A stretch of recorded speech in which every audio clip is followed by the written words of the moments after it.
আমাকে সবাই জিজ্ঞেস করে তুমি বিটিএস কে এত ভালোবাসো কেন? কেন ভালোবাসি তাহলে শুনো। জিমিনকে যখন মারার জন্য হুমকি দিয়েছিল তখন জিমিনের মতো সেম ড্রেস পরেছিল, যে কারণ যারা জিমিনকে হুমকি দিয়েছিল তাদের দৃষ্টি যেন জিনের দিকে থাকে, জিমিনের যেন ক্ষতি না হয়। জিহাব বিটিএস ছেড়ে দিতে চেয়েছিল অনেক বেশি বাজে মন্তব্য পাওয়ায়, তাই জংকুক জিহাবের জন্য অনেক কান্না করেছিল। 13 বছর থাকতে জংকুক তার ঘর ছেড়ে এসেছিল, তাই নিজের মা বাবার মতো জংকুককে আগলে রেখেছিল জিন।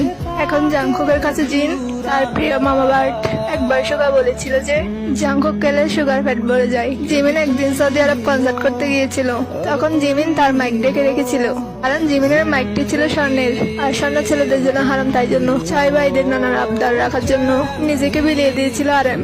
একটি কনসার্টে মুসলিম আর্মিদের নামাজের জন্য তারা কনসার্ট অফ করে রেখেছিল, যেন তারা নামাজ পড়তে পারে আর তারা কোনো রাগ প্রকার না করে অপরকে আঁকলে রেখেছিল। এগুলো তো অনেক অল্প, তাদের নামে যদি বলতে চাই সারা বছর পার হয়ে যাবে, কিন্তু কথা শেষ হবে না। এরই নামই হচ্ছে বিটিএস আর আর্মিদের ভালোবাসার কারণ।